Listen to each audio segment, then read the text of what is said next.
Seriously.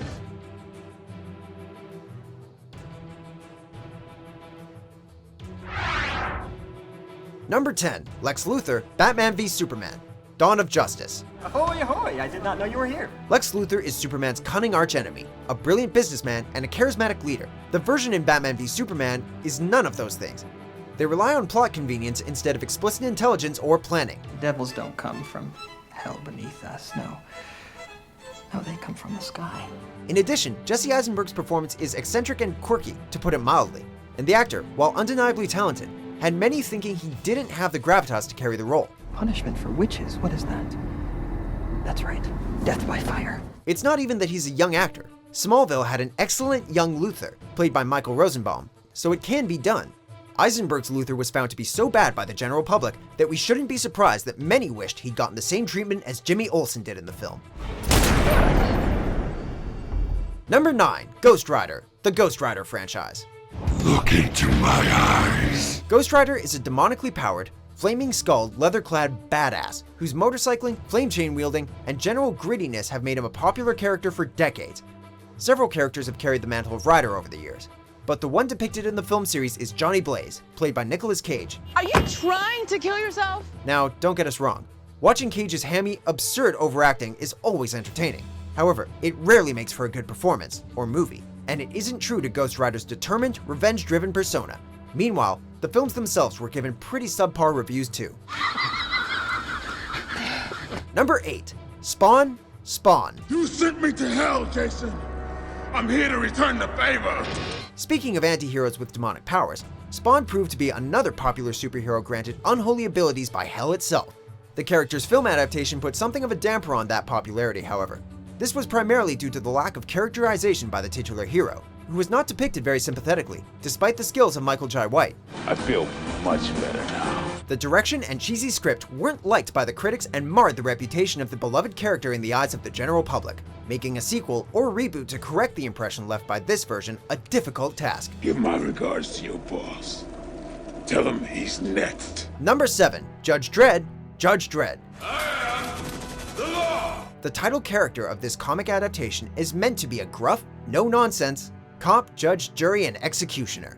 Unfortunately, this version featured a whole lot of nonsense, just like the film he appeared in. I knew you'd say that. Sylvester Stallone's scenery-chewing performance would give Nick Cage a run for his money, and people thought the rest of the film was just as tacky and overblown. Unlike our last entry, this character did get a more worthy adaptation to cleanse the bad taste left behind by the 90s film, in the form of the exceptional Dredd. This isn't a negotiation. The sentence is death. Number 6. Mandarin, Iron Man 3. I'm gonna shoot him in the head.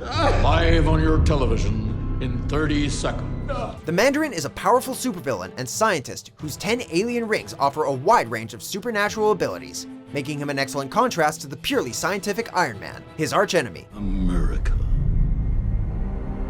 Ready for another lesson? Iron Man 3 looked like it was going in a different direction with the character, making him into an enigmatic terrorist, which in itself might have been controversial. But instead, it's revealed that the Mandarin is just a character being portrayed by an oblivious actor, with the man behind the scenes being someone completely different. The Mandarin? See, it's not real. Turning Iron Man's biggest enemy into a joke and momentary misdirection outraged many comic book fans, and we share their disappointment. I am the Mandarin. Number 5. Electro, The Amazing Spider-Man 2. Don't you know?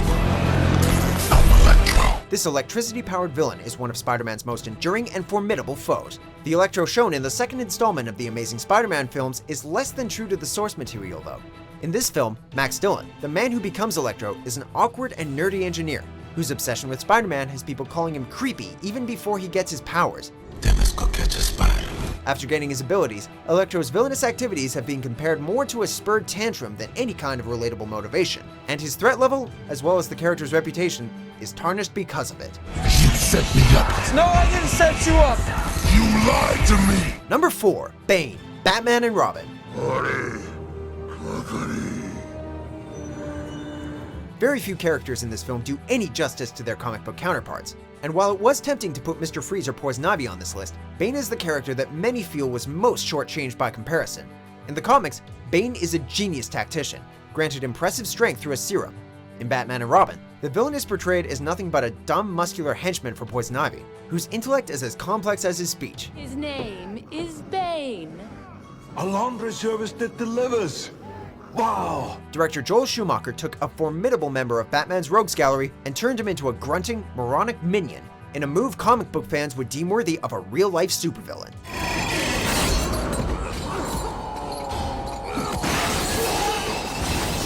Number 3, Galactus. Fantastic Four: Rise of the Silver Surfer. It is known by many names. My people called it Galactus.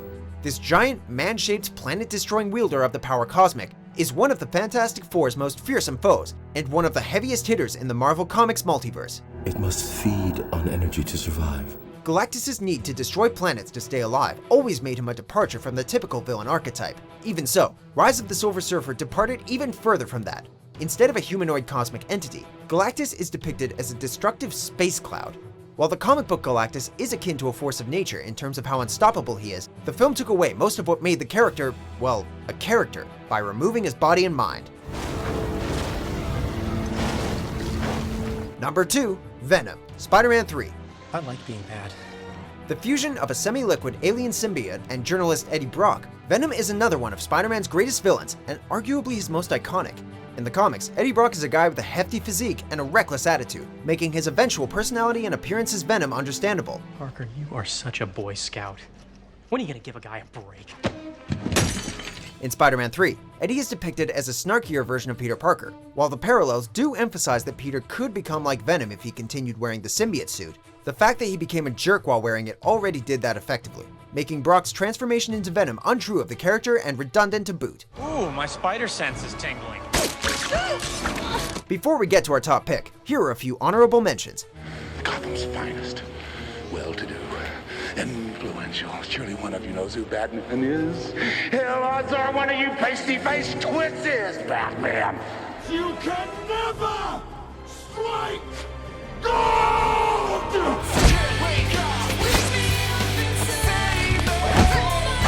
Number 1, Deadpool, X-Men Origins Wolverine. Wade Wilson, aka Deadpool, is a regenerating, fourth wall breaking, cheeky anti-hero, and one of the most entertaining characters in Marvel Comics. Although X-Men Origins got the cheeky part right, and casting Ryan Reynolds was a good move, they got just about everything else wrong, if the negative reaction to the character is to be believed at least. In the movie, Wilson is given a grab bag of other mutants' powers, including teleportation and Cyclops' eye beams, by the Weapon X program. To add injury to insult, they even sewed his lips shut, muzzling the merc with a mouth. If there's one consolation to this perceived travesty towards the character, it's that it probably led to the much better version we got in 2016. Shut the up, or I'll sew your pretty mouth shut.